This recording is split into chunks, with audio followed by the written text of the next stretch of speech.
신혼집은 당연히 강남 아파트죠. 그리고 아무리 시대가 바뀌어도 남자 쪽에서 집은 해와야죠. 그게 예의이고 격식인데. 상견례 자리에 앉아있던 재영의 얼굴이 굳어갔습니다. 강남의 30평대 아파트면 적당할 것 같아요. 결혼식도 당연히 호텔에서 해야죠. 당연하듯 요구하는 것을 보고 재영은 조용히 찻잔을 내려뒀어요. 저는 그렇게 생각하지 않습니다. 설마 지금 집을 못 태운다는 얘긴가요?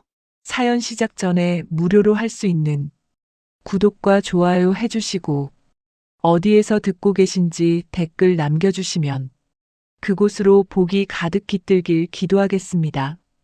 본 영상의 인물 및 목소리는 AI 프로그램으로 제작되었습니다. 새벽 5시 함재영은 작은 부엌에서 하루를 시작했습니다. 깔끔하게 리모델링한 25평 구축 아파트. 그 안의 주방은 재영에게 특별한 공간이었습니다. 손에 익은 칼로 물을 썰어내는 소리가 고요한 새벽을 채웠습니다. 도마 위에 정갈하게 놓인 재료들, 냄비에서 올라오는 된장국, 김, 이 모든 일상이 재영에게는 감사한 것들이었죠. 오늘도 이렇게 편안하게 밥을 지을 수 있구나. 재영의 머릿속에 문득 오래전 기억이 스쳐 지나갔습니다. 지금으로부터 25년도 더 된 일이었습니다. 남편이 친구 빚보증을 잘못 써는 바람에 하루아침에 집을 잃었던 그때 재영의 가족은 반지하로 내려가야 했습니다. 천장에서 떨어지는 물소리가 밤새 들렸던 그 집. 겨울이면 곰팡이 냄새가 코를 찔렀고 난방비를 아끼려고 두꺼운 옷을 겹겹이 껴입어야 했습니다. 부엌의 낡은 가스레인지는 불이 제대로 켜지지 않아서 성냥으로 여러 번 시도해야 겨우 밥 한 끼를 지을 수 있었죠. 작은 창문으로 들어오는 빛도 반쪽밖에 안 되었습니다. 사람들의 발소리가 머리 위로 지나갈 때마다 천장이 흔들리는 것 같았어요. 그때 겨우 6살이었던 아들 성현이가 물었습니다. 엄마, 우리 집 언제 다시 생겨? 재영은 울음을 참으며 대답했습니다. 곧 생길 거야. 하지만 그날 밤 아이를 재우고 난 뒤 재영은 혼자 부엌 구석에 앉아서 소리 없이 울었습니다. 어떻게 집을 마련할지, 내일 밥은 또 어떻게 차려야 할지 앞이 보이지 않았던 날들이었죠. 냉장고는 텅 비어 있었고 지갑 안에는 10,000원짜리 2장뿐이었습니다. 그러던 어느 날 막노동을 하던 남편이 공사장 사고로 세상을 떠났습니다.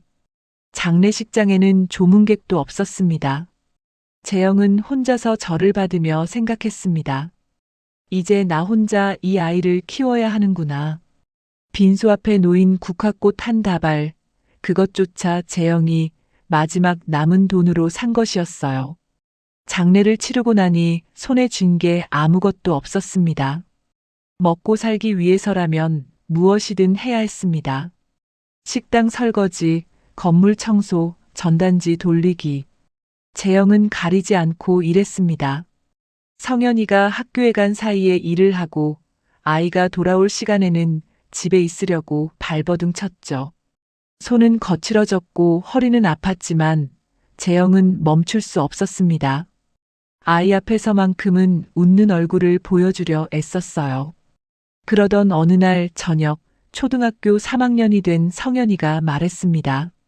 엄마, 나 커서 의사 될 거야. 그래서 아빠처럼 다친 사람들 다 고쳐줄 거야. 재영은 아이의 머리를 쓰다듬으며 대답했습니다. 그래, 우리 성현이 꼭 의사 되자. 그 말을 들은 재영의 가슴이 뭉클했습니다. 아이가 아버지를 잃은 슬픔을 이렇게 표현하는구나 싶었죠. 아이와 함께 있으면서도 할 수 있는 일을 찾던 재영은 결심했습니다. 반찬을 만들어서 팔아보기로 한 것이었죠. 요리만큼은 자신이 있었습니다. 시어머니에게 배운 김치 담그는 법, 친정어머니에게 배운 장조림 만드는 법, 재영의 손에는 그 모든 게 남아 있었어요. 재영이 만든 첫 반찬을 동네 아줌마에게 맛을 봐달라고 했습니다. 맛은 좋은데 가게에서 팔아야 하는 거 아니에요? 냉소적인 말이 돌아왔습니다. 하지만 재영에게는 가게를 임대할 돈이 없었습니다. 가게 보증금은커녕 반찬 재료를 살 돈도 빠듯했으니까요. 고민 끝에 재영은 다음 날 오후 동네 공원으로 나갔습니다. 돗자리를 깔고 앉아서 만들어 온 반찬들을 담은 일회용 통들을 늘어놓았습니다. 김치, 멸치볶음, 콩자반, 시금치나물. 작은 통에 담긴 반찬들이 햇빛을 받아 반짝였어요. 하지만 그날은 손님이 한 명도 없었습니다. 사람들은 그냥 지나쳤고 어떤 이는 이상한 눈으로 쳐다보기도 했습니다. 재영은 포기하지 않았습니다. 매일 같은 자리에 나가서 앉았고 지나가는 사람들에게 맛 좀 보세요 하고 권했습니다. 사흘째 되던 날 한 할머니가 다가와 김치 한 통을 사가셨어요. 일주일쯤 지났을 때 그 할머니가 다시 찾아왔습니다. 이거 맛있다고 우리 며느리가 또 사오래. 2통 주세요. 그렇게 단골이 하나 둘 생기기 시작했습니다. 아이가 여기 장조림만 먹어요. 라며 사가는 아이 엄마부터 시작해서 아이 손을 잡고 와서 직접 먹고 싶은 반찬을 골라가게 하는 엄마도 있었죠. 겨울이 다가오자 재영은 단체 채팅방을 만들어서 주문을 받기 시작했습니다. 날이 추워지면 공원에 다니는 사람도 줄어들거였고 재영도 밖에서 반찬을 파는 데는 무리가 있었죠. 그래서 생각한 것이 주문 배달이었습니다. 아침에 주문을 받으면 만들어서 오후에 배달해 드렸죠. 성현이가 학교에서 돌아오기 전까지 온 동네를 뛰어다녔습니다. 어느 날 학교에서 돌아온 성현이가 밥을 먹으며 말했습니다. 엄마, 우리 엄마 반찬이 제일 맛있어. 우리 반 애들도 다 그래. 수민이 엄마가 엄마 반찬 이제 왜 공원에서 안 파냐고, 어디서 사냐고 물어봤어. 재영의 눈가에 눈물이 맺혔습니다. 그 말 한마디가 얼마나 큰 힘이 되었는지 모릅니다. 아이가 자랑스러워하는 엄마가 되고 싶었던 재영에게 그보다 더 큰 선물은 없었어요. 재영은 고개를 들어 현재로 돌아왔습니다. 이른 새벽 여전히 부엌에서 반찬을 만들고 있는 자신의 모습. 하지만 지금은 달랐습니다. 냉장고에는 의사가운을 입은 성현이의 사진이 붙어 있었습니다. 재영은 그 사진을 바라보며 잠깐 미소를 지었습니다. 그래, 우리가 여기까지 왔구나. 반지하에서 시작된 인생이었지만 재영은 포기하지 않고 여기까지 왔습니다. 손맛 하나로 단골을 모았고 지금은 밀키트 사업까지 하는 작은 회사의 대표가 되었죠. 하지만 재영은 여전히 검소했습니다. 스스로 마련한 이 25평 아파트가 재영에게는 세상 그 어떤 집보다 소중했습니다. 이 집은 재영이 직접 번 돈으로 한 푼 한 푼 모아서 마련한 첫 번째 보금자리였으니까요.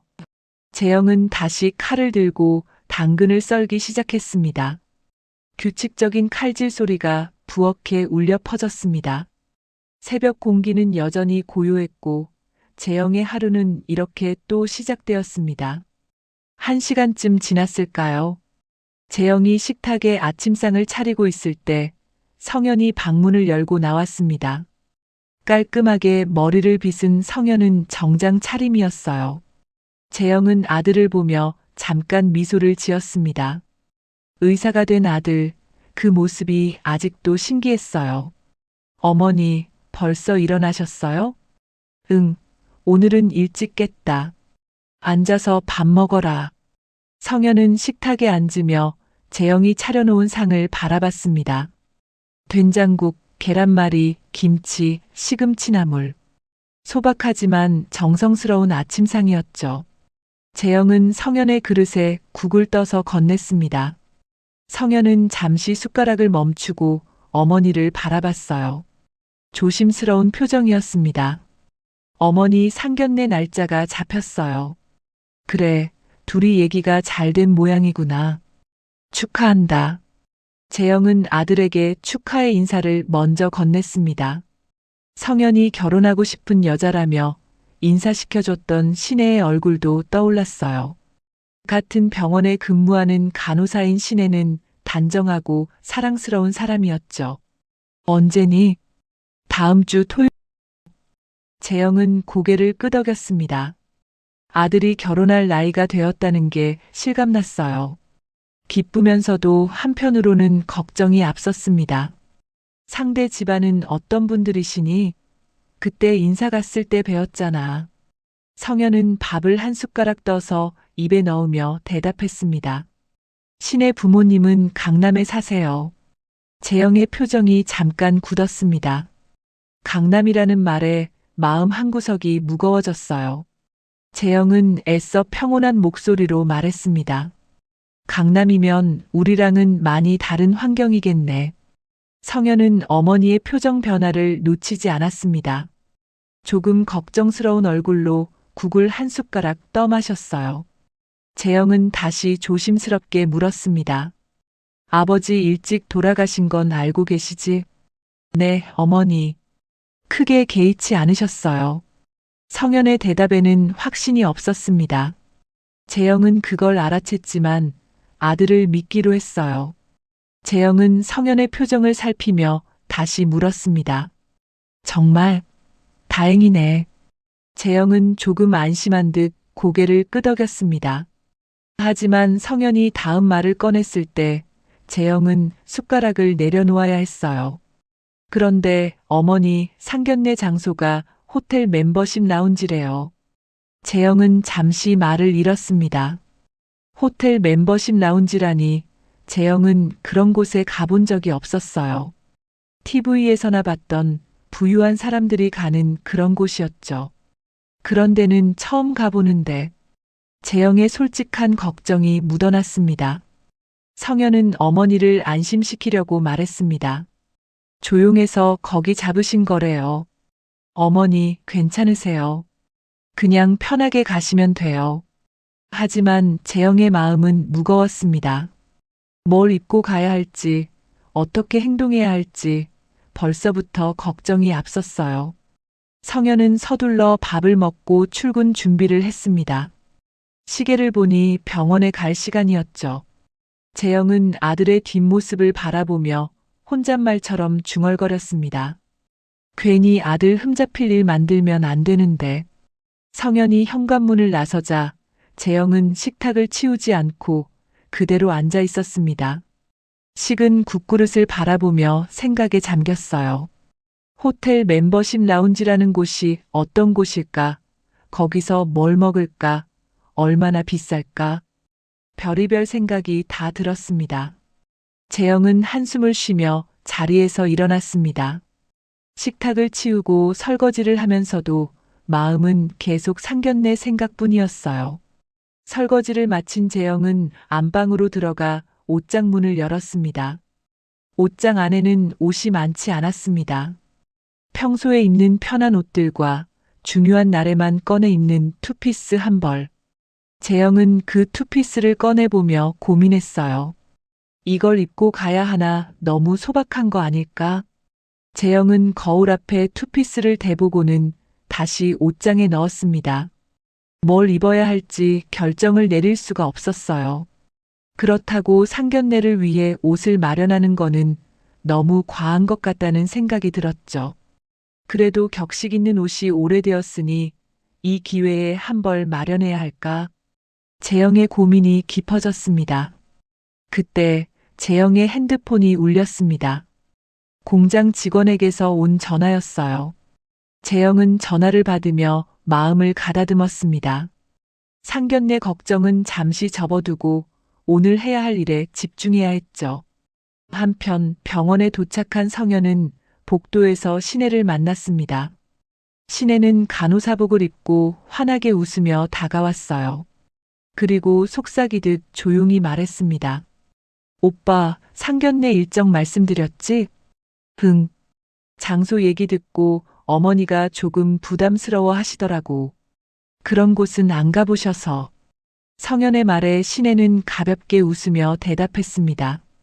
괜찮아. 다들 그런 데서 하잖아. 우리 엄마가 조용한 데가 좋다고 거기 예약하셨대.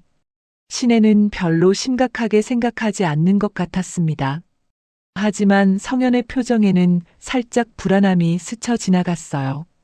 신혜는 그걸 눈치채지 못했습니다. 그럼 나 환자 봐야 돼. 나중에 봐. 신혜는 밝게 웃으며 간호사실로 들어갔습니다.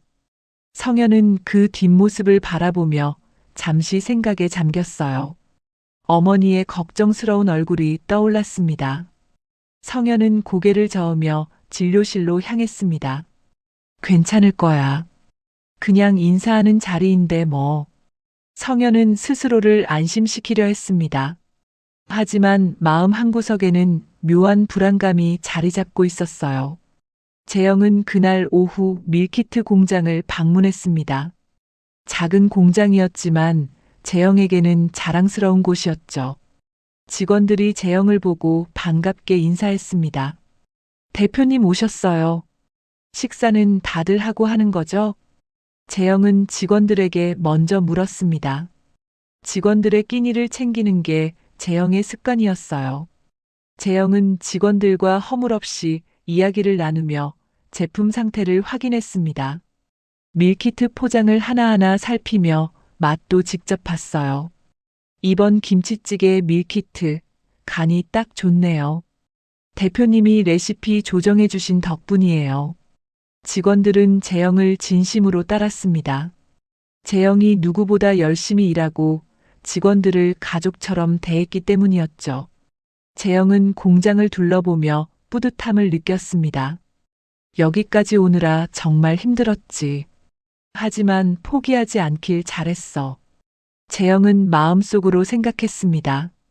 반지하에서 시작해서 공원에서 반찬을 팔던 때를 떠올리니 지금 이 순간이 얼마나 감사한지 새삼 느껴졌어요. 그리고 그 감사한 마음을 잃지 않기 위해 다시금 마음을 다잡았습니다. 하지만 집으로 돌아오는 길 재영의 마음은 다시 무거워졌습니다. 상견례가 걱정되었기 때문이었죠. 재영은 운전을 하며 한숨을 내쉬었어요. 잘할 수 있을까? 아들한테 부끄럽지 않게 할 수 있을까? 집안이 너무 차이나면 성현이가 힘들 텐데. 재영의 걱정은 깊어져만 갔습니다. 상견례를 사흘 앞둔 어느 아침이었습니다.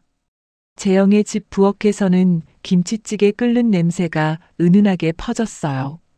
재영은 라디오를 작게 틀어놓고 국을 저으며 아침 준비를 하고 있었습니다. 라디오에서는 오래된 가요가 흘러나왔죠. 간은 새우젓 조금만 넣자.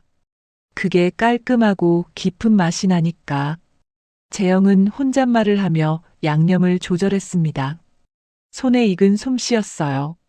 냄비 뚜껑을 열자 보글보글 끓는 김치찌개에서 김이 모락모락 올라왔습니다. 재영은 국자로 국물을 한 번 떠서 맛을 봤어요. 이 정도면 되겠네. 식탁에는 재영이 직접 만든 반찬들이 놓였습니다. 멸치볶음, 감자채볶음, 김치. 소박하지만 정성이 담긴 아침상이었죠. 재영은 밥을 푸며 성현이 일어나기를 기다렸습니다. 창밖으로 아침 햇살이 들어왔고 부엌은 따스한 빛으로 가득 찼어요. 같은 시각, 서울 강남의 한 고급 주택단지. 조신혜의 집은 재영의 집과는 사뭇 다른 풍경이었습니다. 넓은 거실에는 고급스러운 가구들이 놓여 있었고 식탁 위에는 가사도우미가 차린 브런치가 준비되어 있었어요. 샐러드, 과일, 빵, 요거트. 호텔 조식처럼 화려하게 차려진 상이었습니다. 하지만 정작 그 앞에 앉은 사람은 없었어요. 신혜는 방에서 급하게 나오고 있었고 신혜의 어머니 차미혜는 거실 소파에 앉아 핸드폰을 보고 있었습니다. 신혜야, 아침 먹고 가. 미혜가 방 쪽으로 소리쳤습니다. 하지만 신혜는 가방을 메고 현관으로 뛰어나왔어요. 엄마, 늦었어. 먹고 가면 지각이야. 신혜는 신발을 신으며 말했습니다. 미혜는 허둥지둥 나가는 딸을 보며 혀를 찼어요. 쟤는 나이가 몇인데 저렇게 허둥지둥이야, 정말. 신혜는 어머니의 말을 듣지 못한 척하고 현관문을 나섰습니다. 문이 닫히자 미혜는 한숨을 쉬며 가사도우미를 불렀어요. 아줌마, 음식들 다 치워요. 아무도 안 먹네. 네, 사모님. 가사도우미는 정성스럽게 차려진 음식들을 다시 정리했습니다. 미혜는 소파에 앉아 커피를 홀짝이며 남편 조대철에게 말했습니다. 여보, 상견례 장소 당신이 정한 거 맞죠? 침실에서 나온 대철이 넥타이를 매며 대답했습니다. 당연하지. 호텔 멤버십 라운지 정도에선 해야 남들 보기에도 면이 서지. 맞아요. 게다가 홀어머니의 오래된 아파트라잖아요. 그런 데서 사는 사람이 호텔 멤버십 라운지를 가봤겠어요? 미애의 말에 대철은 씩 웃었습니다. 그래서 거기 잡은 거야. 초반에 기선제압 해야지. 한번 눌러놔야 나중에 이것저것 요구 안 해. 우리가 우위에 있다는 걸 확실히 보여줘야 알아서 잘 보이려고 집이며 예물이며 잘해오지. 미혜는 고개를 끄덕이며 일어섰습니다. 안방으로 들어간 미혜는 옷장 문을 활짝 열었어요. 옷장 안에는 명품 옷들이 가득 걸려 있었습니다. 미혜는 하나하나 옷을 꺼내보며 고민했어요. 아무래도 제대로 갖춰 입는 게 좋겠죠? 대철이 옷장 앞에 선 미혜를 보며 대답했습니다. 당연하지. 머리부터 발끝까지 부티나게 해야지. 우리가 이 정도 수준이라는 걸 제대로 보여줘야 뒤탈이 없지. 미혜는 만족스러운 표정으로 옷을 골랐습니다. 검은색 명품 재킷과 스커트, 그리고 가방까지. 거울 앞에 대보니 제법 그럴듯했어요. 급전이 필요해 가방들을 팔면서도 옷은 가지고 있기를 잘했다는 생각이 들었습니다. 미혜는 옷에 어울리는 주얼리까지 확인 후 만족스럽게 미소 지었어요. 이 정도면 되겠네. 한편 신혜는 집을 나와 지하철역으로 걸어가고 있었습니다. 아침 출근길은 분주했어요.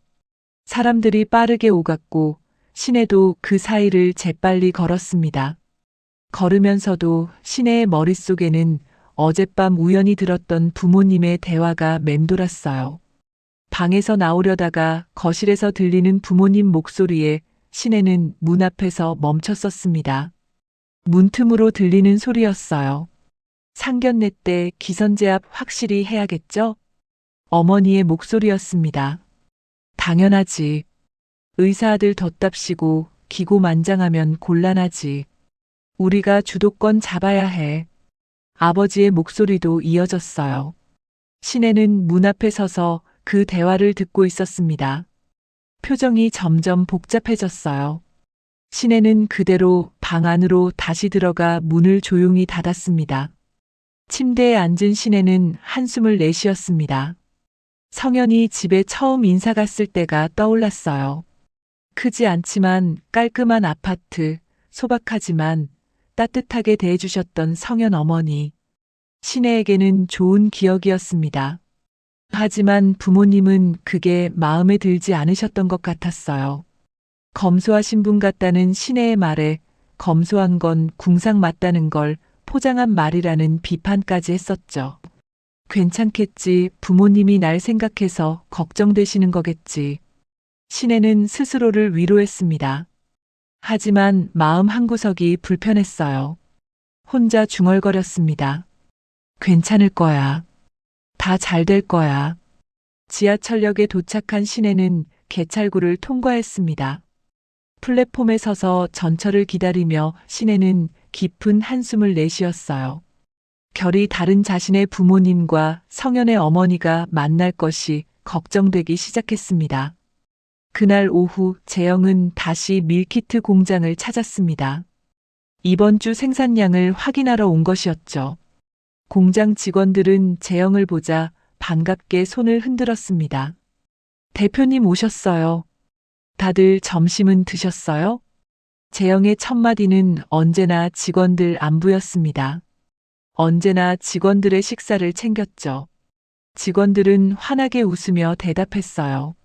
네, 대표님. 잘 먹었어요. 재영은 작업대를 돌아보며 제품을 하나하나 확인했습니다. 포장 상태는 어떤지, 유통기한 표시는 제대로 되었는지 꼼꼼하게 살폈어요. 재영은 밀키트 하나를 열어 냄새를 맡아봤습니다. 이번 된장찌개 밀키트, 재료가 신선하네요. 좋아요. 대표님이 직접 재료 공급처 확인해 주신 덕분이에요. 직원 한 명이 말했습니다. 재영은 고개를 저으며 웃었어요. 우리 모두 함께 만드는 거죠. 나 혼자 할 수 있는 일이 아니니까. 재영은 직원들과 차를 마시며 이야기를 나눴습니다. 누군가의 가족 이야기, 아이들 학교 이야기. 재영은 직원들의 이야기를 귀담아 들었어요. 회사 대표와 직원이라기보다는 오래된 이웃 같은 분위기였습니다. 대표님, 요즘 백화점 쪽 주문이 많이 늘었다면서요? 응, 다행히 손님들이 좋아해 주시네요. 다들 고생이 많아요. 재영의 겸손한 성품이 그대로 드러나는 순간이었습니다. 재영은 성공해도 변하지 않았어요. 여전히 직원들과 눈높이를 맞추고 함께 일하는 사람으로서 대했습니다. 직원들이 성실히 일해주지 않는다면 이 공장을 돌릴 수 없었으니까요. 공장을 나서며 재영은 다시 한번 뒤를 돌아봤습니다. 작은 공장이었지만 여기까지 오는 길이 얼마나 험했는지 재영은 알고 있었어요. 이 모든 게 기적 같았습니다. 하지만 집으로 돌아오는 길 재영의 마음은 다시 무거워졌습니다. 상견례가 이틀 앞으로 다가왔기 때문이었죠. 물론 이 걱정들이 자신의 기우일 수도 있었습니다. 그러나 강남 고급 주택에 살며 상견례를 호텔 멤버십 라운지에서 하겠다고 통보한 것을 생각하면 걱정이 되지 않을 수 없었죠. 자신들과 삶의 차이가 많이 나는 것이 바로 느껴질 정도였으니까요. 다음 날 오후 미애는 안방 드레스룸에 혼자 앉아 있었습니다. 옷장 한쪽 장을 열자 명품 가방들이 가지런히 놓여 있었어요. 미애는 그 중에서 가장 비싼 가방 하나를 꺼내 들었습니다. 몇 년 전 백화점에서 산 정품이었죠. 이건 팔아야겠네. 미애는 혼잣말을 하며 가방을 바라봤습니다. 한숨이 절로 나왔어요. 이 가방을 팔아야 당장 급한 불을 끌 수 있었습니다. 미애는 핸드폰을 꺼내 중고 명품 거래 사이트에 접속했어요. 가방 사진을 찍고 가격을 적어 넣었습니다. 그리고는 다시 핸드폰을 만지작거렸습니다. 이번에는 다른 사이트였어요. 똑같은 디자인의 가방 하지만 가격은 10분의 1도 안 되는 가품을 주문했습니다. 미애는 가품 가방 사진을 보며 중얼거렸어요. 이 정도면 모르겠지. 자세히 안 보면 구분 못해. 미애의 얼굴에는 씁쓸한 표정이 스쳐 지나갔습니다. 하지만 금방 표정을 바로잡았어요. 체면을 지키는 게 먼저였습니다.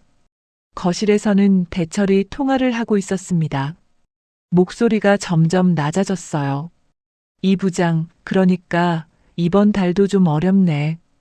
다음 달에는 꼭 줄 테니까 직원들한테 잘 말해줘. 공장 직원들 월급을 또 미루는 전화였습니다. 대철은 전화를 끊고 깊은 한숨을 내쉬었어요. 이마를 짚으며 소파에 주저앉았습니다. 사업이 기울어진 지 이미 꽤 지난 상태였죠. 겉으로는 여전히 여유로운 척했지만 속은 타들어가고 있었습니다.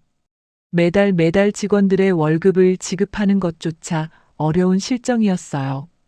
당장의 생활비도 미애의 명품 가방을 팔아 메우는 중이었죠. 미애가 거실로 나왔습니다. 남편의 지친 얼굴을 보고는 옆에 앉았어요. 여보, 혹시 의사 아들이라고 열쇠 3개 해오라거나 이러지 않겠죠? 시내와 결혼에 대해 얘기할 때와는 매우 다른 표정과 목소리였습니다. 딸아이에게 부모의 사업이 힘들다는 것을 티내고 싶지 않았죠. 더군다나 결혼으로 상황을 역전시켜 볼 생각이었기에 미애에게 이건 매우 중요한 문제였습니다. 미애의 걱정 섞인 질문에 대철은 코웃음을 쳤습니다. 개천에서 용난 케이스 같으니 그럴 수도 있지.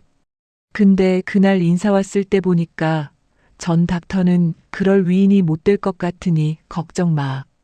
열쇠 3개는 무슨. 신혜도 참 의사보다는 사업하는 남자나 다이아몬드 수저를 만나라니까. 미애는 못내 아쉬운 듯 말했습니다. 대철이 고개를 저으며 대답했어요. 의사도 대출 잘 나오고 괜찮지 뭐. 신의 나이 더 들어가는 거보다 나아. 30 넘으면 중매도 안 들어와. 미애는 남편 말에 고개를 끄덕였습니다. 하지만 여전히 걱정이 많았어요. 그래요. 근데 신의 혼수나 예단 이런 건 어쩌죠? 우리가 원하는 대로 신혼집이랑 예물 받아내려면 신의 말처럼 우리도 그 정도로 해서 보내야 할 텐데.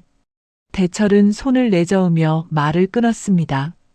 그건 일단 강남 신혼집 받아내고 그거 가지고 융통해서 마련하면 되니까 걱정 말고. 공동명의로 일단 하라고 신혜한테 신신당부해놔야지. 그것보다 저쪽에서 얼마나 내놓을지가 관건이야. 대철은 이미 계산을 다 해둔 듯 했습니다. 신혜의 결혼은 사랑의 문제가 아니라 경제적 문제로 접근하고 있었어요.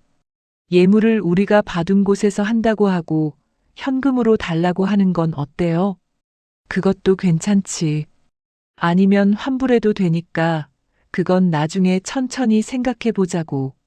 대철은 핸드폰을 꺼내 호텔에 전화를 걸었습니다. 상견례 예약 확인 전화였죠.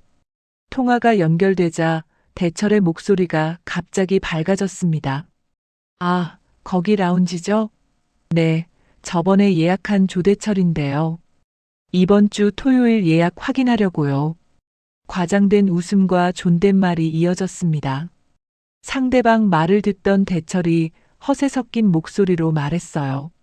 네, 우리 지배인님이랑도 잘 아는 사이죠. 그럼 그때 뵙겠습니다.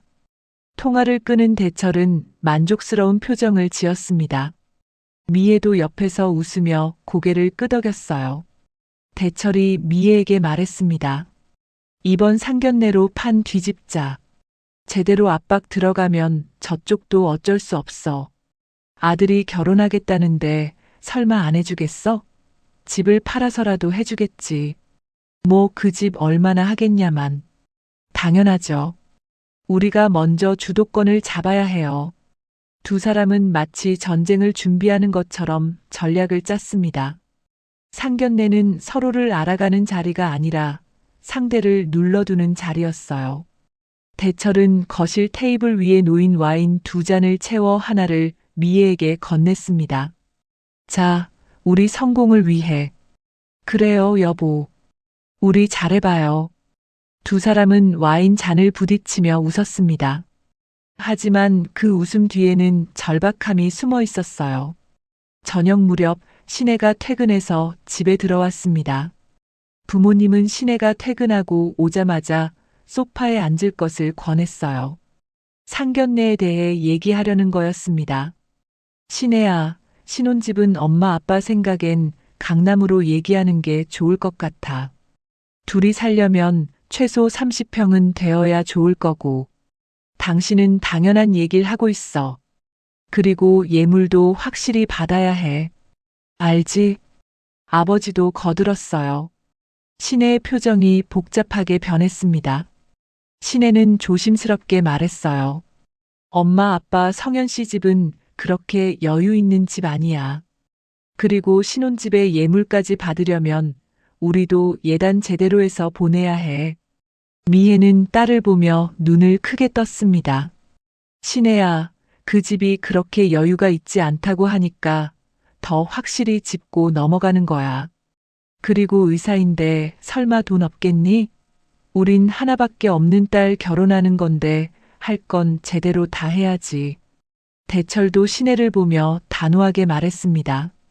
신혜야, 내가 아직 어려서 세상 물정을 잘 모르는 거야. 결혼은 사랑만 가지고 하는 게 아니야. 조건도 맞아야 하고 집안도 맞아야 해. 신혜는 더 이상 말을 잇지 못했습니다. 부모님의 확고한 태도 앞에서 신혜는 작아질 수밖에 없었어요.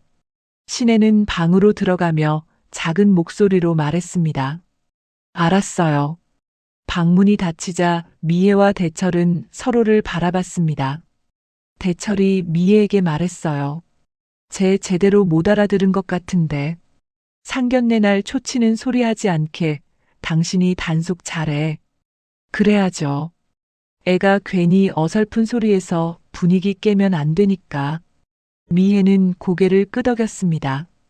신혜는 방 안에서 침대에 누워 천장을 바라봤습니다. 마음이 무거웠어요. 성현이 얼굴이 떠올랐습니다. 병원에서 환자들을 대하는 성실한 모습, 자신에게 웃어주던 따뜻한 표정. 신혜는 성현이가 좋았습니다. 하지만 부모님은 자꾸 조건을 따지셨죠. 괜찮겠지, 부모님이 날 생각해서 그러시는 거겠지. 신혜는 스스로를 다독였습니다.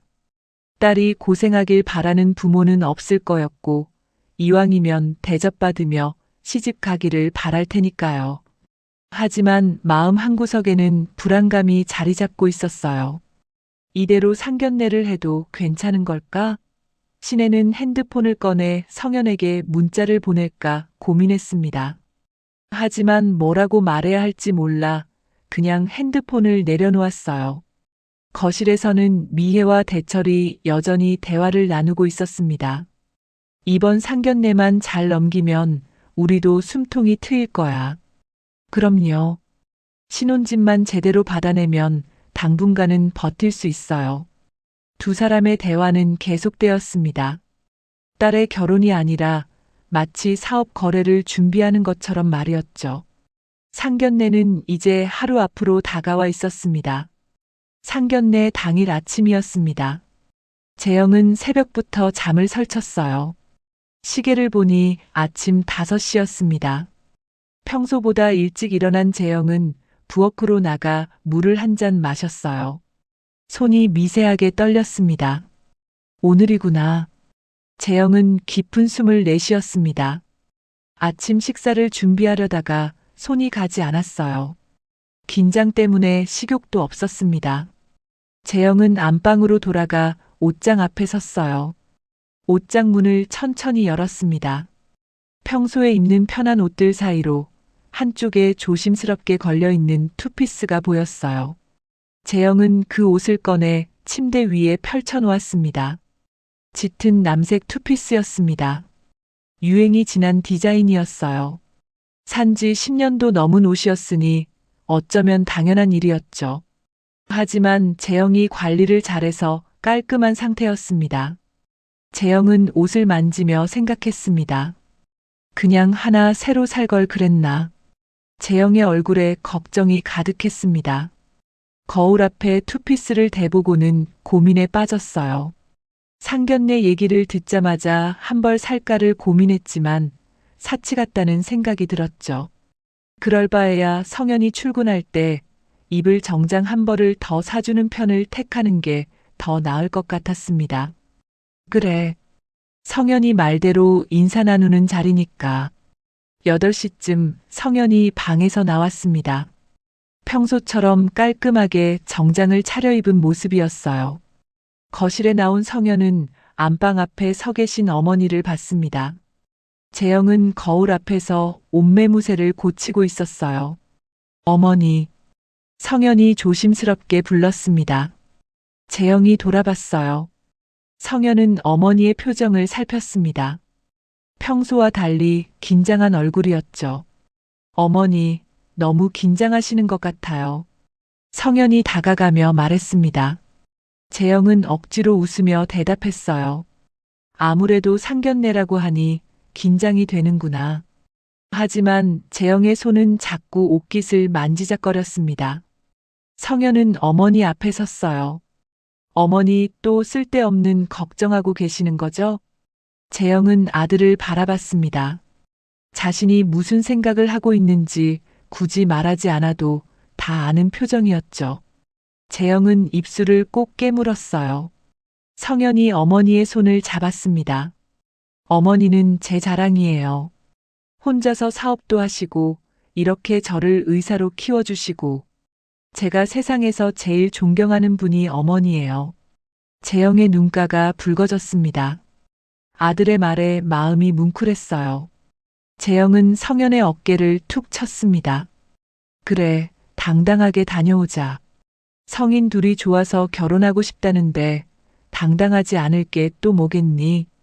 재영은 억지로라도 용기를 내려고 했습니다.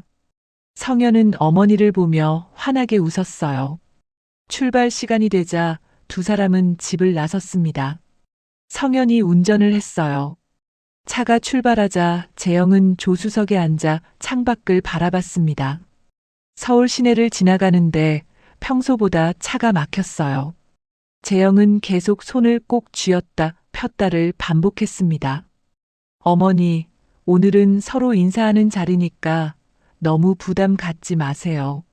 성현이 운전하면서 말했습니다. 재영은 고개를 끄덕였어요.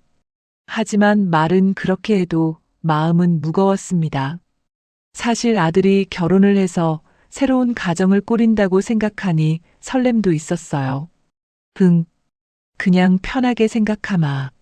재영은 긴장과 설렘을 담은 채 답했습니다. 차 안은 잠시 조용했어요.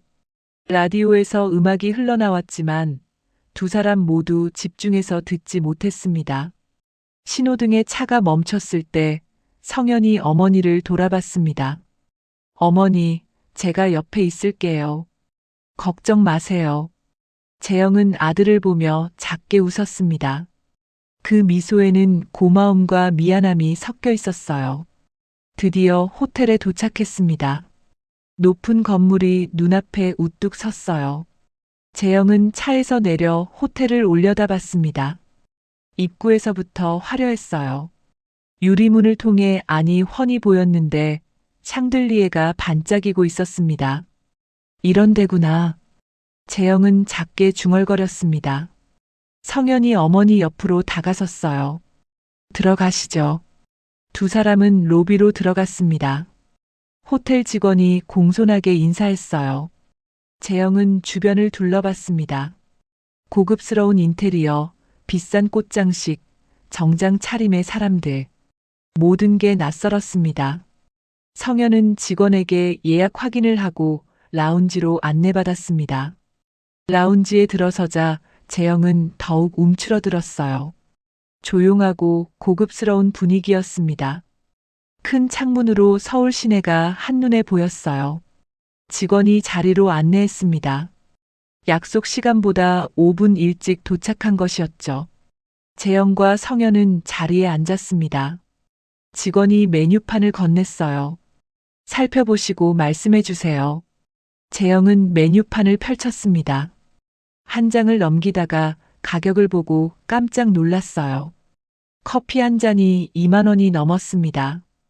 케이크는 3만 원, 샌드위치는 4만 원. 재영은 당황해서 메뉴판을 다시 봤습니다. 이게 진짜 가격인가? 재영의 손이 살짝 떨렸습니다. 성현이 그걸 눈치채고 말했어요. 어머니, 따뜻한 커피 한 잔 드실래요? 응, 그래. 그러자. 재영은 메뉴판을 덮었습니다. 가격을 보니까 뭘 시켜야 할지 더 부담스러웠어요. 약속 시간이 되었습니다. 하지만 상대편은 나타나지 않았어요. 재영은 시계를 봤습니다. 정확히 2시였습니다. 5분이 지났습니다. 재영은 주변을 둘러봤어요. 혹시 길이 막히나? 재영이 조심스럽게 말했습니다. 성현도 핸드폰을 확인했지만 연락은 없었어요. 조금 기다려보죠. 10분이 지났습니다. 재영은 점점 더 불안해졌어요. 혹시 잘못 온 건 아닐까? 날짜를 잘못 알았나 싶었습니다. 재영은 가방에서 핸드폰을 꺼내 다시 한번 확인했어요. 날짜도 맞고 시간도 맞았습니다. 성현도 핸드폰을 보며 시내에게 전화를 걸까 고민했습니다. 잠시 고민 후 전화를 걸었지만 시내가 받지 않았어요. 재영은 물을 한 모금 마셨습니다. 목이 바짝 말라 있었어요. 늦으시네. 재영이 작게 중얼거렸습니다. 성현은 어머니를 보며 미안한 표정을 지었어요. 그때 라운지 입구 쪽이 소란스러워졌습니다. 재영과 성현이 고개를 돌렸어요. 세 사람이 들어오고 있었습니다. 신혜와 부모님이었죠. 미혜는 머리부터 발끝까지 명품으로 치장하고 있었습니다. 하얀색 트위드 자켓과 스커트, 커다란 명품 로고가 박힌 가방. 대철도 고급 정장을 입고 있었어요. 신혜는 두 사람 사이에서 조금 불편한 표정이었습니다. 미혜와 대철은 여유롭게 걸어왔습니다. 급하게 오는 기색이 전혀 없었어요. 재영과 성현 앞에 서자 대철이 가볍게 말했습니다. 저희가 좀 늦었네요. 사과의 말은 없었습니다. 마치 늦는 게 당연하다는 듯한 태도였어요. 재영은 자리에서 일어나 인사했습니다. 처음 뵙겠습니다. 성현이 엄마 되는 사람입니다. 네, 안녕하세요. 미혜도 인사를 받았지만 눈빛은 재영의 옷차림을 훑고 있었습니다. 위에서 아래로 천천히 내려가는 시선이었어요. 무례한 시선이었습니다. 신혜는 재영을 보며 잠깐 미안한 표정을 지었습니다. 하지만 금방 부모님 뒤로 숨었어요. 다섯 사람이 자리에 앉았습니다. 재영과 성현은 한쪽에, 미혜와 대철, 신혜는 반대편에 앉았어요. 테이블을 사이에 두고 마주본 순간 재영은 알 수 있었습니다. 이 사람들 뭔가 다르구나. 재영의 가슴이 두근거렸습니다. 좋은 예감은 아니었어요. 상견례가 시작되었습니다. 처음 몇 분은 형식적인 인사가 오갔습니다. 직원이 다가와 주문을 받았어요. 미혜는 메뉴판도 보지 않고 주문했습니다. 저희는 시그니처 세트로 주세요. 신혜는 전 아메리카노요. 신혜가 작은 목소리로 말했습니다. 직원이 주문을 받고 물러갔습니다. 잠시 어색한 침묵이 흘렀어요. 대철이 먼저 입을 열었습니다. 멀리서 오셨어요? 아니에요. 가까워요. 재영이 공손하게 대답했습니다. 대철은 라운지를 둘러보며 말했어요. 이런데 처음이시죠? 대철의 목소리에는 묘한 뉘앙스가 있었습니다. 재영은 솔직하게 대답했어요. 네, 처음이에요. 미혜가 재영의 대답을 듣고 작게 웃었습니다. 그 웃음에는 무언가 비웃는 기색이 담겨 있었어요. 미혜는 가방을 테이블 위에 올려놓으며 말했습니다. 저희는 여기 지배인이랑 잘 아는 사이라서 자주 오는 편이에요. 조용하고 좋잖아요. 대철이 거들었습니다. 그렇지. 이런 데서 중요한 이야기 많이 하지. 사업하다 보면 호텔이 편해. 미혜는 재영을 보며 물었습니다. 사부인께서는 반찬 가게 하신다면서요? 반찬 가게라는 단어에 강조가 들어가 있었습니다. 재영은 고개를 끄덕이며 대답했어요. 네. 요즘 장사 잘 안 되지 않아요? 경기도 안 좋고. 미혜의 말투는 동정하는 듯 했지만 실제로는 깎아내리는 것이었어요. 재영은 잠시 숨을 고르고 조용히 대답했습니다. 다행히 꾸준히 찾아주시는 분들이 계세요. 미혜는 재영의 대답을 듣고 짧게 웃었습니다. 아, 그 정도 규모시구나. 그 말이 떨어지자마자 분위기가 묘하게 변했습니다. 성현의 표정이 굳었어요. 재영은 찻잔을 들어 커피를 한 모금 마셨습니다. 손이 미세하게 떨렸지만 애써 태연한 척했어요. 직원이 주문한 음료와 디저트를 가져왔습니다. 테이블 위에 예쁘게 차려진 음식들. 하지만 아무도 손을 대지 않았어요. 대철이 커피를 한 모금 마시고는 성현을 보며 물었습니다. 자네 차는 뭐 타고 있나? 갑작스러운 질문이었습니다. 성현은 잠시 망설이다 대답했어요. 국산 중형 탑니다. 대철의 얼굴에 실망한 표정이 스쳐 지나갔습니다. 미혜도 눈썹을 살짝 찌푸렸어요. 요즘 의사 선생님들은 좋은 차 많이 타시던데. 외제차가 환자들한테도 신뢰 주잖아요. 미애의 말에는 가시가 돋쳐 있었습니다. 성현은 대답하지 않았어요. 재영은 아들의 표정을 보며 마음이 불편했습니다. 미애는 화제를 바꿨습니다. 그나저나 결혼 준비 이야기 좀 해야 할 것 같은데요. 집은 어느 정도 생각하세요? 재영은 잠시 당황했습니다. 상견례 자리에서 이런 구체적인 이야기를 할 줄 몰랐어요. 오늘은 인사만 나누는 자리라고 들었고 조율은 결혼 당사자들이 할 거라 생각했기 때문이죠. 그건 아이들이 의논해서 정하는 게 좋지 않을까요? 재영이 조심스럽게 말했습니다. 하지만 미애는 고개를 저었어요. 아니에요. 다 부모들끼리 정리하고 넘어가야 나중에 문제 안 생겨요. 남자는 명품 정장 하나는 있어야 하니 우리가 해주면 되고, 미애는 마치 쇼핑 목록을 읽듯이 말을 이었습니다. 재영은 그 말들을 듣고 있었지만 점점 더 불편해졌어요. 대철이 본론을 꺼냈습니다. 그리고 제일 중요한 건 신혼집이죠. 요즘 결혼할 때 신혼집은 남자 쪽에서 마련하는 게 상식이잖아요. 미애가 맞장구 쳤습니다. 맞아요. 그게 예의고 격식이죠. 우리 시내 시집 보내는 건데 최소한은 해줘야죠. 재영의 얼굴이 조금씩 굳어갔습니다. 성현이 끼어들었어요. 시내랑 저는 병원 근처 오피스텔을 생각하고 있었는데요. 미애가 시내를 힐끔 째려봤습니다. 그리고는 성현을 보며 말했어요. 시내가 아직 어려서 잘 몰라서 그래. 누가 오피스텔을 신혼집으로 해? 시작할 때 여유가 있어야 사는 게 편해지는 거야. 안 그래요, 사부인? 미애는 재영에게 동의를 구했습니다. 하지만 재영은 대답하지 않았어요. 대철이 거들었습니다. 그렇지. 사부인도 생각해 보세요.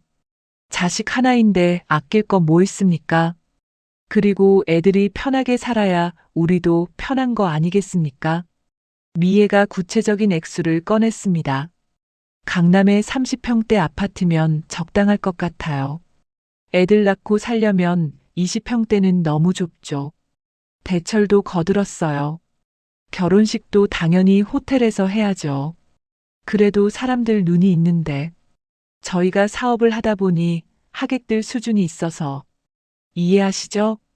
시내는 그 말들을 들으며 당연하다는 듯 고개를 끄덕였습니다. 부모님이 하시는 말이니 맞다고 생각한 거였어요. 하지만 재영과 성현의 표정은 점점 더 굳어갔습니다. 재영은 손에 들고 있던 찻잔을 테이블 위에 내려놓았습니다. 찻잔이 받침에 부딪히며 작은 소리가 났어요. 조용한 라운지에 그 소리가 유난히 크게 들렸습니다. 저희는 그렇게 생각하지 않습니다. 재영이 처음으로 분명하게 말했습니다. 미애와 대철이 재영을 쳐다봤어요. 네. 미애가 되물었습니다. 재영은 침착하게 말을 이었어요. 결혼은 두 사람이 서로 사랑해서 하는 거잖아요. 조건을 맞춰서 하는 게 아니라요. 미애의 눈빛이 차갑게 변했습니다. 이게 상식인데 모르세요? 요즘 젊은 애들이 반반 결혼이다 뭐다 하는 것 저는 다 경우 없는 일이라고 생각해요. 결혼이 어디 당사자들만의 일인가요? 집안과 집안이 만나는 건데 옛날처럼 할 건 하고 받을 건 받고 제대로 격식과 절차를 갖춰서 해야죠. 여자 집에서 예단 보내면 남자 집에서 집 해주는 게 당연한 거예요. 재영은 더 이상 참을 수 없었습니다. 조용히 자리에서 일어났어요. 제 생각과 많이 다른 상견례네요. 먼저 일어나겠습니다. 재영이 가방을 들고 일어섰습니다. 미애가 당황해서 불렀어요. 사부인, 이게 무슨 경우죠? 하지만 재영은 돌아보지 않았습니다. 성현도 자리에서 일어났어요. 먼저 가보겠습니다. 성현은 세 사람을 내려다보고 차갑게 말했습니다. 계산은 제가 하겠습니다. 두 사람은 라운지를 나갔습니다. 시내가 뒤따라 일어서려고 했지만 대철이 신혜의 팔을 붙잡았어요. 어딜 가려고 그래? 앉아 있어. 미혜는 어안이 벙벙한 표정으로 재영과 성현이 나가는 뒷모습을 바라봤습니다. 라운지에 남은 세 사람. 테이블 위에는 차가운 커피만 남았어요. 재영과 성현이 나간 뒤 라운지에는 침묵이 흘렀습니다. 미혜는 빈자리를 멍하니 바라보다가 화가 치밀어 올랐어요. 아니, 뭐 하자는 거야? 상견례 자리에서 일어나 나가는 사람이 어디 있어? 미혜의 목소리가 커졌습니다. 주변 테이블 사람들이 쳐다봤어요. 대철이 미혜를 진정시켰습니다. 목소리 좀 낮춰. 사람들 다 쳐다본다고. 신혜는 부모님을 보다가 자리에서 일어섰습니다. 성현을 따라가고 싶었어요. 하지만 대철이 신혜의 팔을 붙잡았습니다. 어딜 따라 나가려고 그래? 앉아 있어. 아빠, 그래도 뭐가 그래도야. 경우 없이 상견례 자리에서 이게 뭐 하는 거야? 아들 장가 보내면서 신혼집도 못 해줄 거면 왜 장가를 보내는 건데? 대철의 목소리에는 분노가 섞여 있었습니다. 신혜는 자리에 다시 앉았어요. 마음이 복잡했습니다. 내 동료들은 다 둘이 같이 집 마련한다고. 신혜가 조심스럽게 말했습니다. 하지만 미혜가 딸을 쏘아봤어요. 이렇게 또 철없는 소리 하네. 신혜야, 그건 없이 사는 집 애들 얘기인 거고. 너는 뭐가 부족해서 집 하나도 못 해오는 남자랑 결혼을 해. 자기 아들이 의사면 다야? 미혜의 말이 끝나자 신혜는 입을 다물었습니다. 더 이상 아무 말도 할 수 없었어요. 테이블 위에 놓인 차가운 커피를 바라보며 신혜는 깊은 한숨을 내쉬었습니다. 한편 호텔 로비로 나온 재영과 성현은 말없이 걸었습니다. 재영의 표정은 차분해 보였지만 자세히 보면 입술이 굳어 있었어요. 성현은 주먹을 꽉 쥔 채 고개를 숙이고 걸었습니다. 로비를 지나 호텔 밖으로 나왔습니다. 차가운 바람이 얼굴을 스쳤어요. 재영은 잠시 멈춰서서 깊은 숨을 들이마셨습니다. 성현은 어머니 옆에 섰지만 뭐라고 말을 꺼낼 수가 없었어요. 가자. 재영이 먼저 말했습니다. 두 사람은 차에 올라탄 뒤에도 한동안 아무 말이 없었습니다. 성현은 천천히 차를 출발시켰어요. 집으로 돌아가는 길, 차 안은 무겁게 가라앉아 있었습니다. 신호등에 차가 멈췄다가 다시 출발하기를 반복했어요. 10분이 넘게 지났지만 두 사람은 아무 말도 하지 않았습니다. 창밖으로 서울 시내 풍경이 지나갔지만 두 사람 모두 그걸 보지 못했어요. 둘 다 상견례 자리에서의 일을 곱씹고 있었죠. 성현의 머릿속에는 아까 상견례 장면이 계속 떠올랐습니다.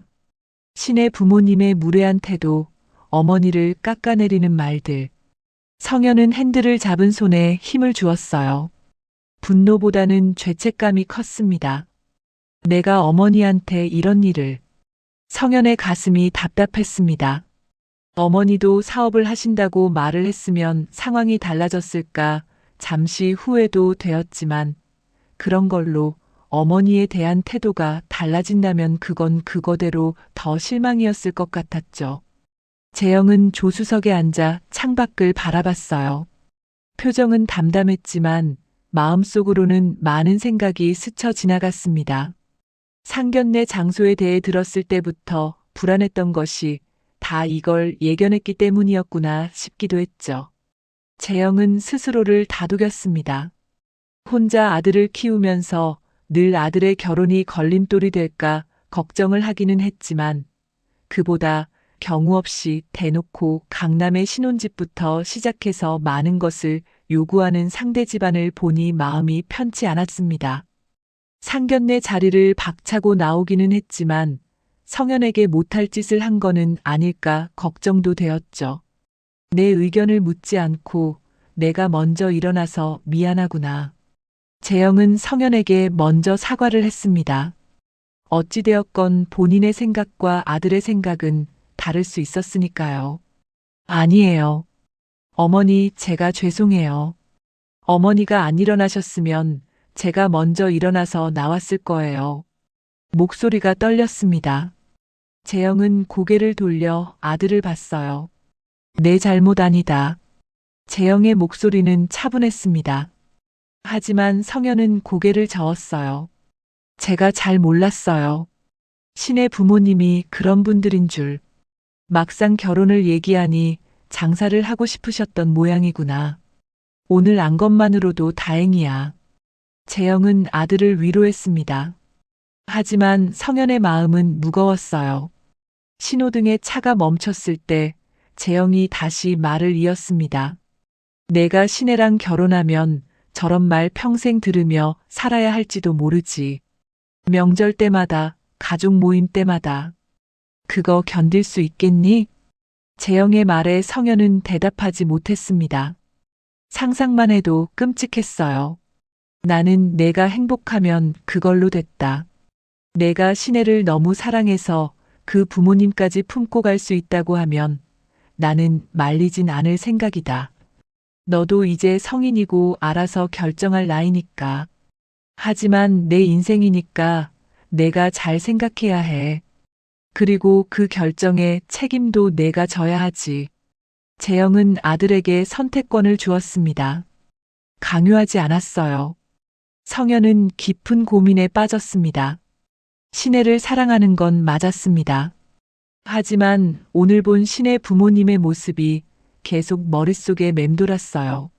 집에 도착했습니다. 재영은 차에서 내려 먼저 집으로 들어갔어요. 성현은 차 안에 혼자 남았습니다.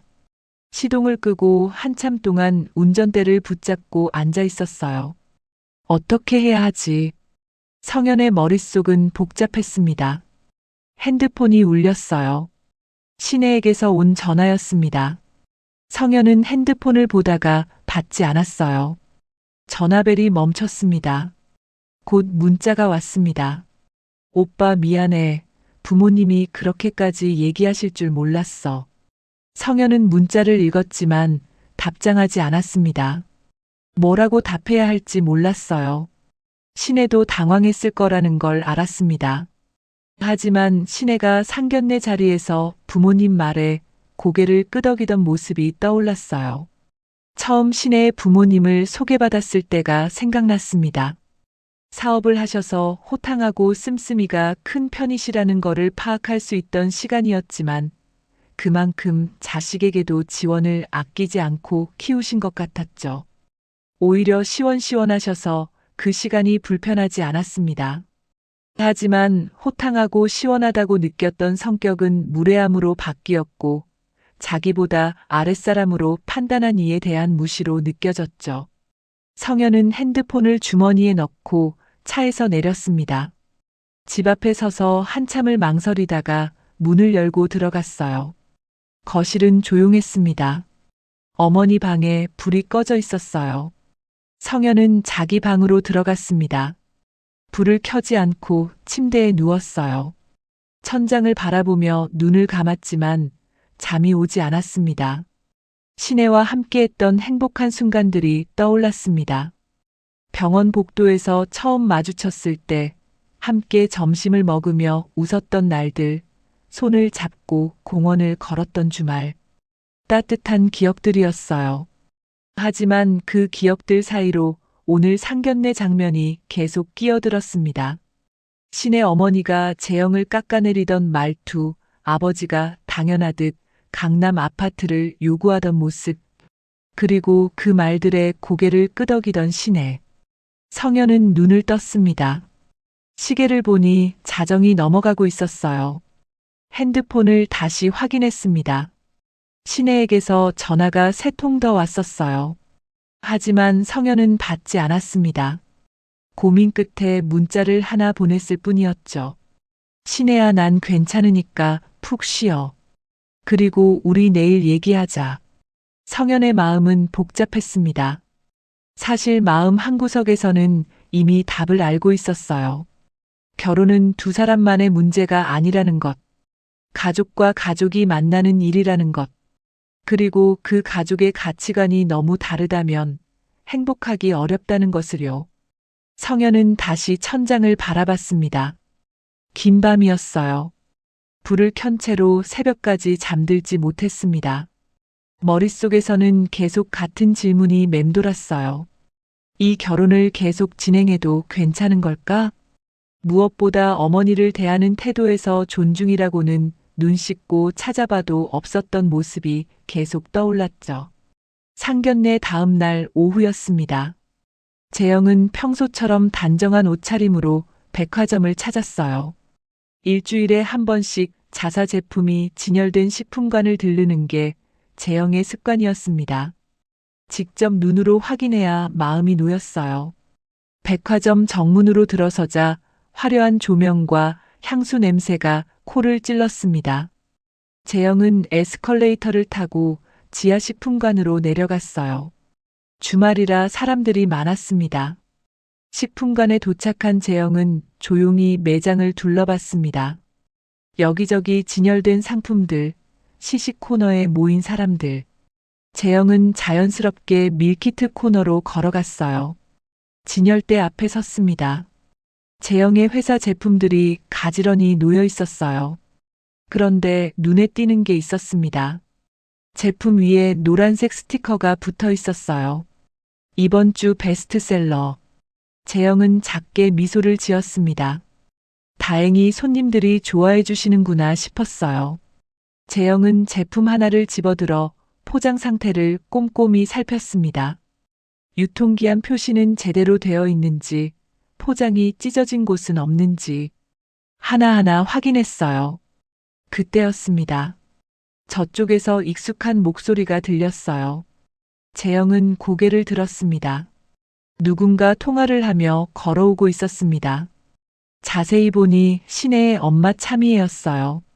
재영은 재빨리 몸을 돌렸습니다. 다른 진열대 뒤로 이동했어요. 미혜와 마주치고 싶지 않았습니다. 재영은 진열대 사이에 서서 조용히 숨을 고르며 미혜가 지나가기를 기다렸어요. 미혜는 커다란 명품 가방을 들고 식품관을 천천히 둘러보고 있었습니다. 하지만 뭔가를 사는 것 같지는 않았어요. 그냥 구경만 하는 듯 했습니다. 재영이 서 있는 곳 근처로 식품관 직원 2명이 지나갔습니다. 그들의 목소리가 들렸어요. 저기 사업 거의 다 망했다던데 여전히 화려하게 다니시네. 한 직원이 미애를 보며 작게 말했습니다.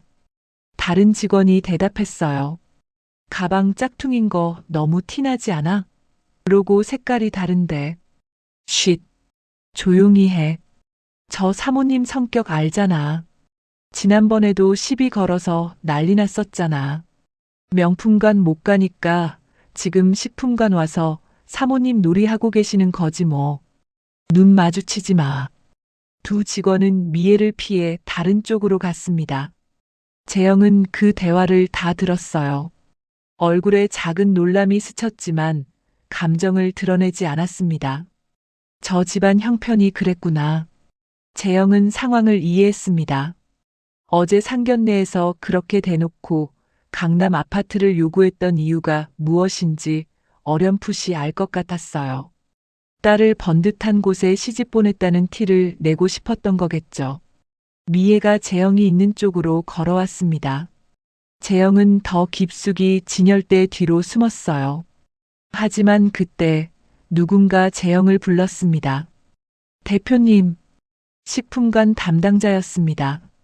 밝은 목소리로 재영에게 다가오고 있었어요. 재영은 당황했지만 어쩔 수 없었습니다. 담당자가 재영 앞에 섰어요. 안 그래도 언제 오시나 연락드리려고 했어요. 담당자는 반갑게 말했습니다. 재영은 작게 웃으며 대답했어요. 그냥 제품만 보고 가려고 잠시 들렀어요. 연락하고 오면 또 담당자님 시간 빼셔야 하니까. 아니에요.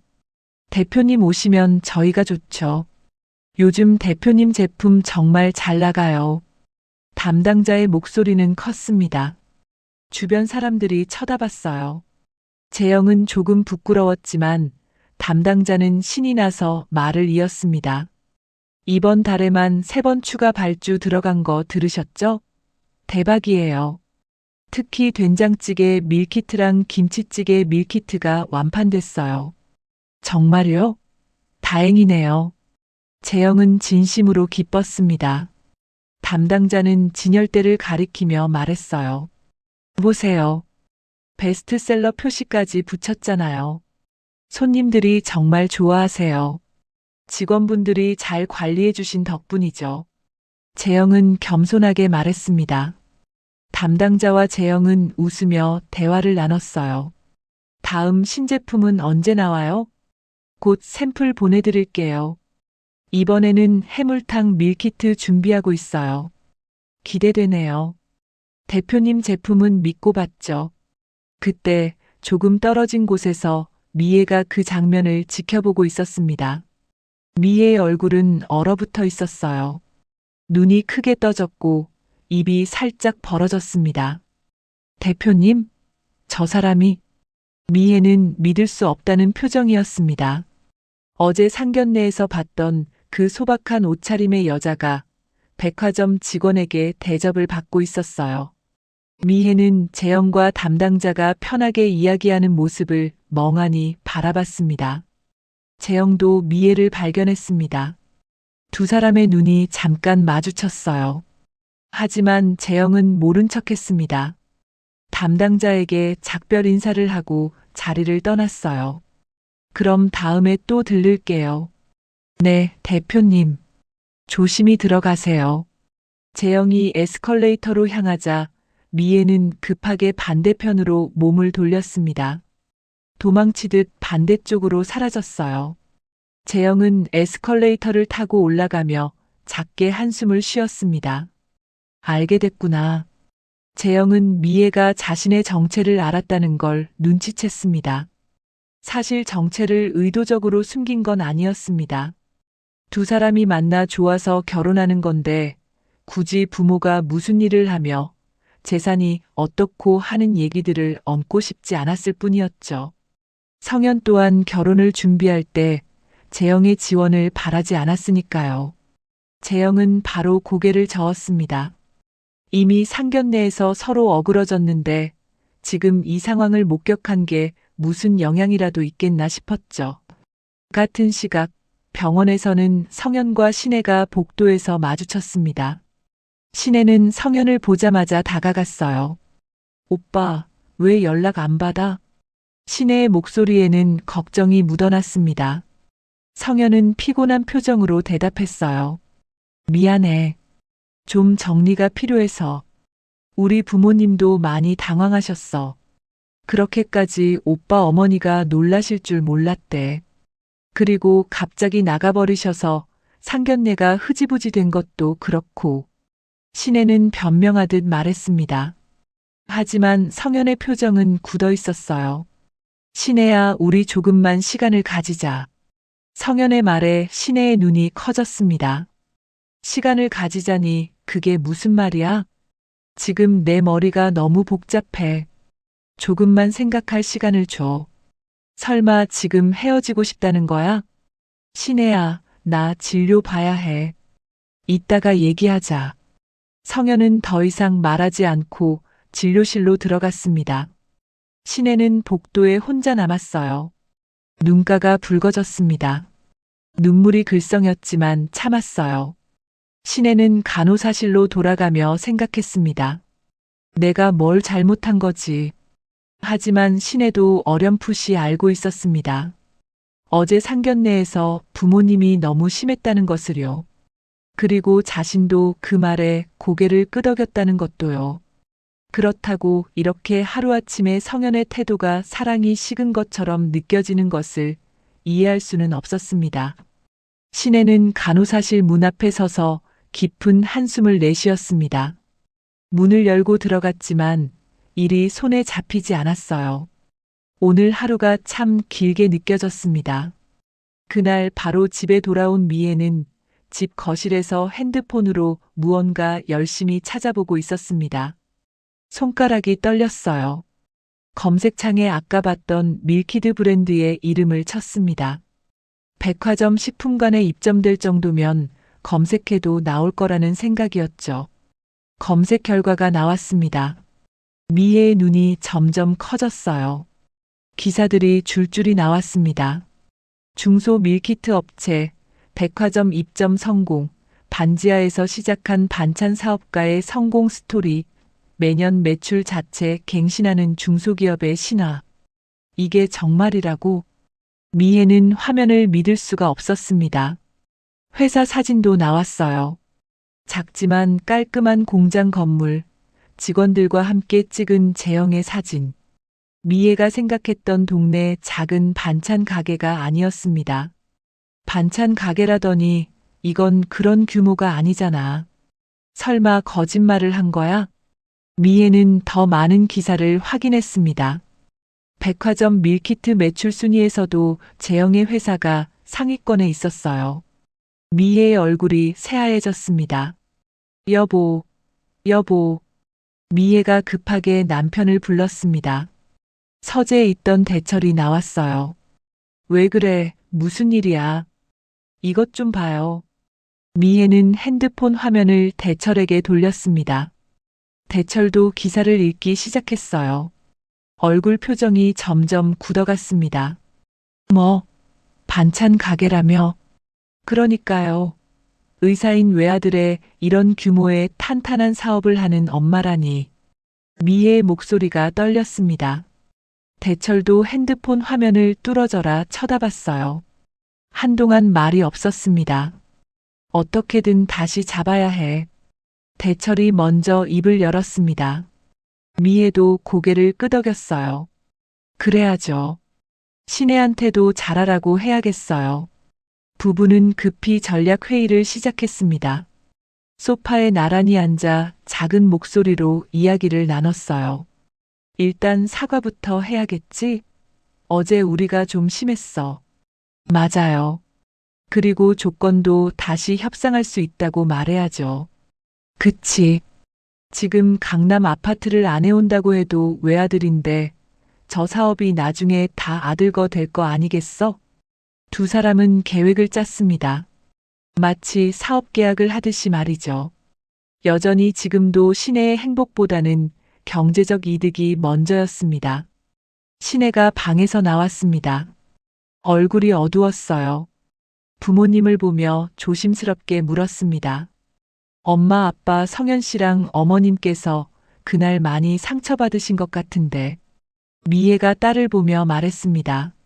신혜야, 너 성현 씨 엄마가 여기 대표인 거 알고 있었어? 미애가 핸드폰 화면을 보여주며 신혜에게 대뜸 물었어요.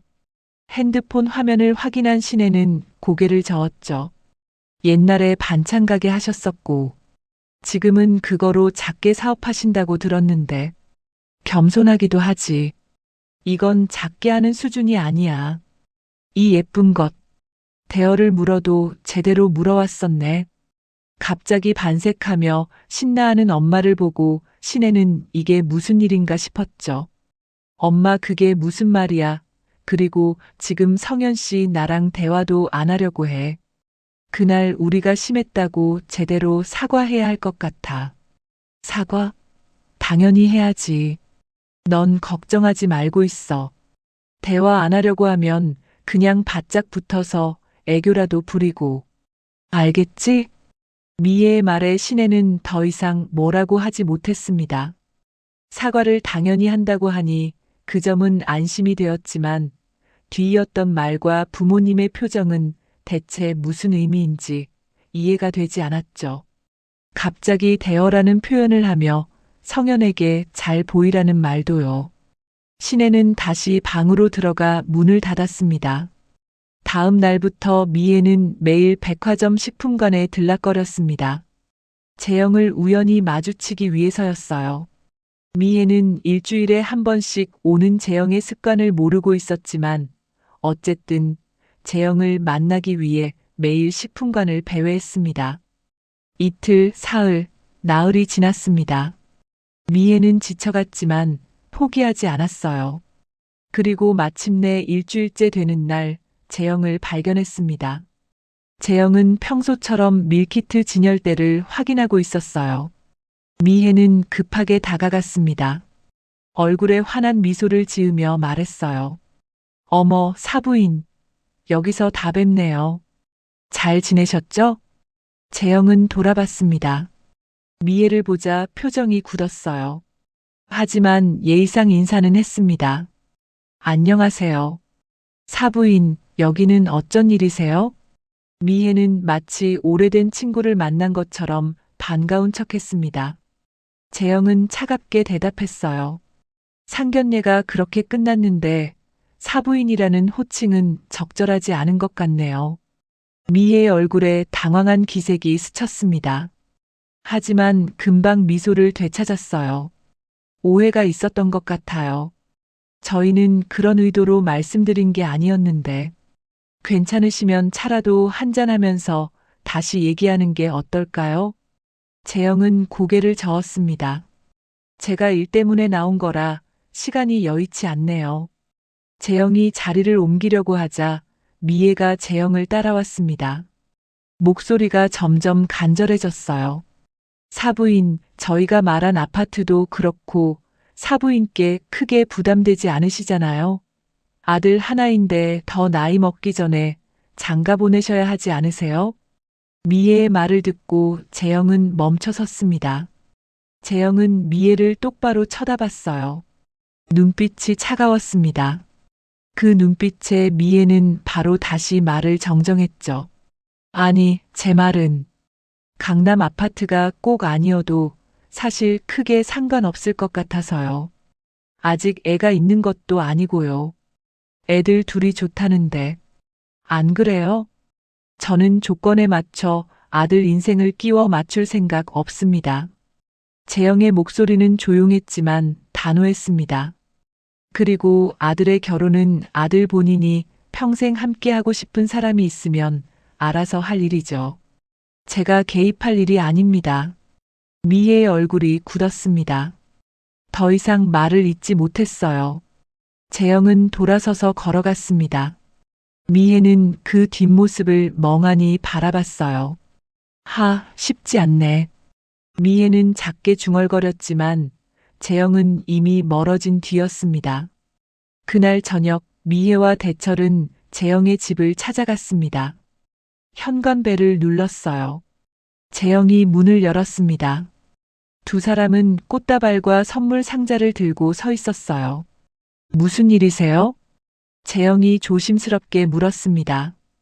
대철이 고개를 숙였어요. 제가 경솔했습니다. 다시 한번 기회를 주시면 안 될까요? 미애도 옆에서 고개를 숙였습니다. 하지만 재영의 표정은 변하지 않았어요.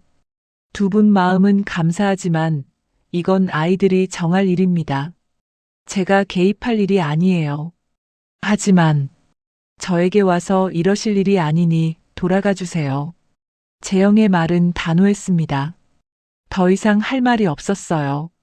재영은 조용히 문을 닫았습니다. 복도에 남은 미애와 대철은 허탈한 표정으로 서 있었어요. 결혼 당사자들이 정할 일이라고 딱 잘라 말을 해버리니 더 이상 어떻게 해볼 도리가 없었습니다. 그때 엘리베이터 문이 열리고 성현이 내렸어요. 성현은 미애와 대철을 보고 놀란 표정이었죠. 두 사람도 성현을 발견했습니다. 아이고, 전서방 이제 퇴근하는 건가?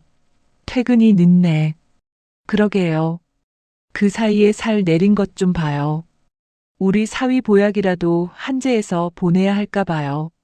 둘이 너스레를 떨며 얘기했지만 성현은 그에 대해 대꾸하지 않고 고개를 꾸벅 숙이며 인사했습니다. 어머니께서 불편하실 수 있으니 집으로 찾아오는 건 안 해주시면 좋겠습니다. 조심히 들어가세요. 성현의 정중한 축객령에 대철은 속이 부글부글 끓었지만 다른 곳으로 시선을 돌리며 참았어요. 미애는 남편의 눈치를 슬쩍 보고는 말했죠. 아니, 시내가 매일 눈물바람이라 우리가 이렇게 찾아와 봤네. 자네가 대화도 안 하려 한다고 하고 어린애들도 아니고 다 큰 성인이 문제가 있으면 대화로 풀어야 하지 않겠나? 네. 어린애들이 아니니 시내와 얘기해서 잘 마무리하겠습니다. 아니, 마무리라니. 더 드릴 말씀 없습니다. 조심히 들어가세요. 먼저 들어가 보겠습니다. 성현은 고개를 숙여 인사하고 집 안으로 들어섰습니다. 현관에 들어서자 어머니가 거실에 서 계셨습니다. 재영은 소파에 앉아 있었어요. 재영의 표정은 담담했지만 단호했습니다. 성현은 그 모습을 보며 깨달았습니다. 어머니는 이미 결정을 내리셨다는 것을요. 그리고 그 결정이 옳다는 것도요. 성현은 방으로 들어가 핸드폰을 꺼냈습니다. 신혜에게서 문자가 와 있었어요. 오빠, 우리 다시 이야기할 수 있을까? 성현은 핸드폰을 오래 들여다봤습니다. 신혜의 웃는 얼굴이 떠올랐어요. 병원에서 함께 점심을 먹던 날들, 손을 잡고 걷던 주말들. 하지만 상견례 날 신혜가 부모님 말에 고개를 끄덕이던 모습도 함께 떠올랐습니다. 성현은 깊은 숨을 내쉬고 답장을 쳤습니다. 미안해. 우리 여기까지인 것 같아. 문자를 보내고 나니 마음이 무거웠습니다. 하지만 동시에 조금은 홀가분했어요. 곧 신혜에게서 전화가 걸려왔습니다. 성현은 핸드폰을 보다가 받지 않았어요. 전화벨이 울리고 또 울렸습니다. 응, 신혜야. 오빠 만나서 얘기해. 갑자기 이게 무슨 얘기야. 여기까지인 것 같다니. 신혜야, 너도 알고 있잖아. 성현의 말에 신혜는 아무런 말도 없었습니다. 그저 이 순간이 꿈이기를 바랄 뿐이었죠. 오빠 강남 아파트랑 예물 이런 거 다 줄여도 상관없어. 그리고 어차피 우리 살 집은 필요하잖아. 어머님 부담되시면 우리랑 같이 구하면 되지. 신혜야, 미안해. 내가 결혼을 너무 쉽게 생각했던 것 같아. 신혜는 다를 거라 생각도 했지만 평생을 부모님의 영향을 받고 자랐으니 완벽히 다르기도 힘든 일이었습니다. 부모님의 도움 없이 시작해 보려던 성현과 달리 부모님의 지원을 당연히 생각하는 것부터가 달랐죠. 오빠 정말 이렇게 헤어지자는 거야? 미안해, 신혜야. 성현은 핸드폰을 내려놓고 창밖을 바라봤습니다. 밤하늘에 별이 보였어요. 긴 하루가 끝나가고 있었습니다. 성현이 신혜와 헤어진 지 며칠이 흘렀습니다. 집안은 다시 평온을 찾았어요. 성현은 평소처럼 출근하고 퇴근했습니다. 재영도 일상으로 돌아갔어요. 하지만 두 사람 모두 마음 한구석에는 아직 무언가 남아 있었습니다. 어느 날 저녁이었습니다. 성현이 병원에서 돌아오니 거실에 불이 켜져 있었어요. 재영이 작은 테이블에 차를 준비하고 있었습니다. 따뜻한 보리차 향기가 거실에 은은하게 퍼졌어요. 들어왔니? 재영이 돌아보며 말했습니다. 성현은 가방을 내려놓고 소파에 앉았어요. 네, 어머니. 재영은 찻잔 2개에 차를 따랐습니다. 김이 모락모락 올라왔어요. 재영은 그중 하나를 성현에게 건넸습니다. 한 잔 마셔라. 피곤하겠다. 성현은 찻잔을 받아들었습니다. 따뜻함이 손바닥에 전해졌어요. 두 사람은 한동안 말없이 차를 마셨습니다. 창밖으로 밤 풍경이 보였어요. 도시의 불빛들이 반짝이고 있었습니다. 성현이 먼저 입을 열었습니다. 어머니, 제 인연이 아니었던 거겠죠? 목소리에는 아쉬움이 묻어났습니다. 하지만 후회는 아니었어요. 재영은 차를 한 모금 마시고 아들을 바라봤습니다. 그걸 알았다는 것도 배움이다. 사람을 보는 눈을 키운 거지. 재영의 목소리는 부드러웠습니다. 성현은 고개를 끄덕이며 찻잔을 내려놓았어요. 재영이 창밖을 바라보며 말했습니다. 다만 내가 이 일로 상처를 받지 않았으면 좋겠구나. 진짜 내 사람은 따로 있을 거야. 조건이 아니라 마음으로 만날 수 있는 사람. 어머니. 성현은 어머니를 보며 작게 웃었습니다. 재영도 미소를 지었어요. 내가 살아보니 사람은 없이 살더라도 마음이 편한 사람을 만나야 해. 돈 있고 없고가 중요한 게 아니라 서로 존중하고 아껴주는 마음이 있어야 하는 거야. 돈은 있다가도 없을 수도 있고 없다가도 있을 수도 있는 거니까. 재영의 말에 성현은 깊이 고개를 끄덕였습니다. 성현은 안도 섞인 숨을 내쉬었어요. 어머니 덕분에 배웠어요. 사람은 조건이 아니라 마음으로 만나야 한다는 걸. 시내와 헤어진 게 슬프긴 하지만 이게 맞는 선택인 것 같아요. 재영은 아들의 머리를 한번 쓰다듬었습니다. 성현이 어렸을 때처럼 말이었어요. 성현은 그 손길에 눈을 감았습니다. 넌 좋은 사람이야. 언젠가 너를 알아봐 줄 사람이 나타날 거다. 재영의 따뜻한 말에 성현은 고개를 들었습니다. 어머니를 보며 환하게 웃었어요. 성현의 머릿속에 시내의 모습이 스쳐 지나갔습니다. 환하게 웃던 얼굴, 병원 복도를 걷던 뒷모습. 하지만 그와 동시에 상견례 날 부모님 말에 고개를 끄덕이던 시내의 모습도 떠올랐어요. 그 대비가 또렷했습니다. 이게 맞는 거야. 성현은 스스로에게 말했습니다. 처음에는 아팠지만 이제는 조금씩 받아들여지고 있었어요. 시간이 조금 더 흐르면 아픔도 없어지고 그런 일이 있었지. 정도의 기억이 되겠죠. 재영이 자리에서 일어났습니다. 이제 불 끄고 자야겠다. 넌 내일도 일찍 일어나야 하니 들어가 쉬렴. 네, 어머니.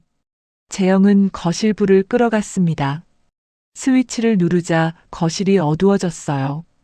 복도에 작은 불빛만 남았습니다.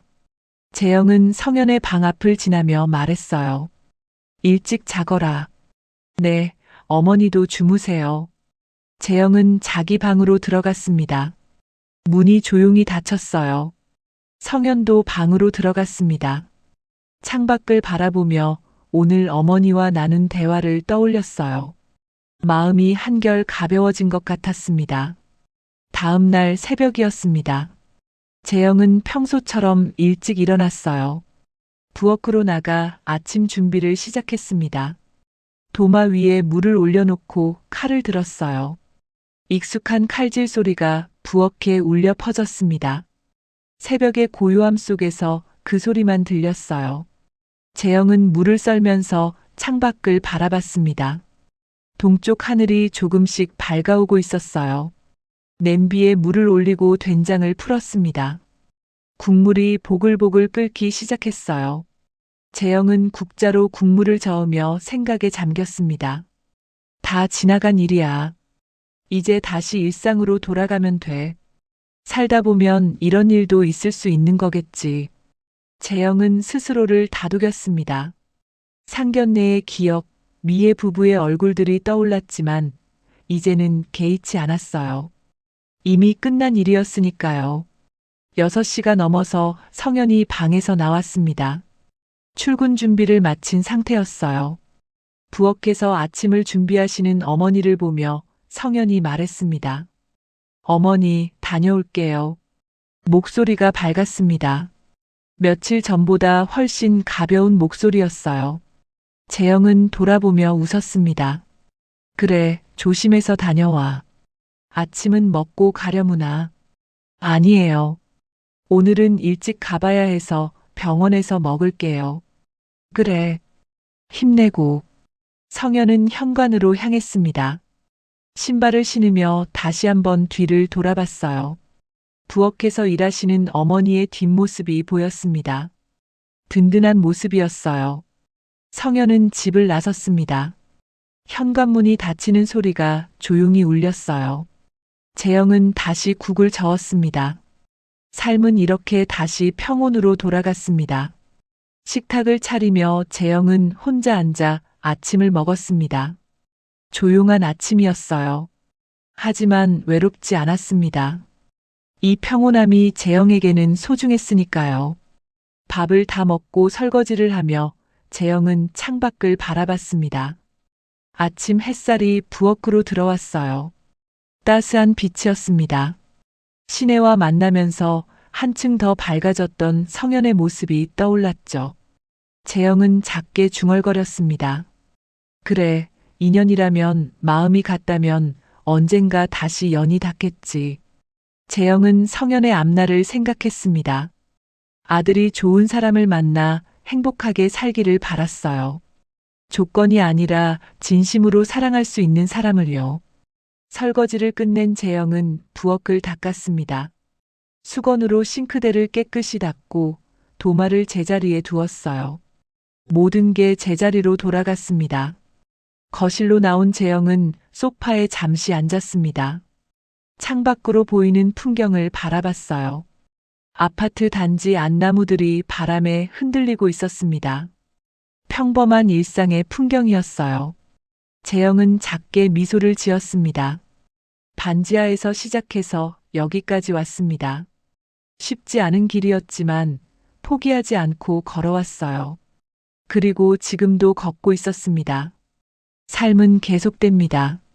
어제도 오늘도 내일도. 재영은 그 사실을 알고 있었어요. 그리고 그 평범한 일상이 얼마나 소중한지도 알고 있었습니다.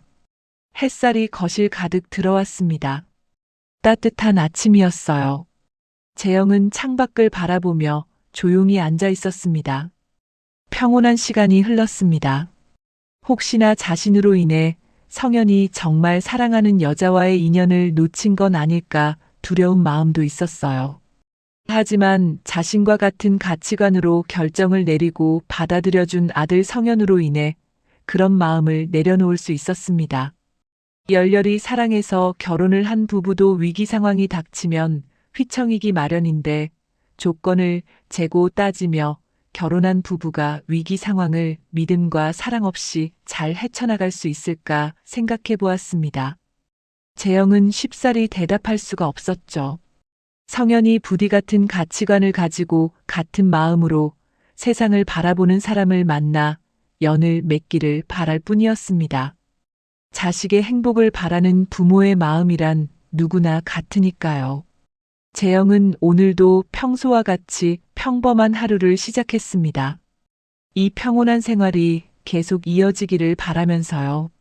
오늘 이 이야기가 마음에 남으셨다면 구독과 좋아요로 응원 부탁드립니다. 오늘도 건강하세요. 고맙습니다.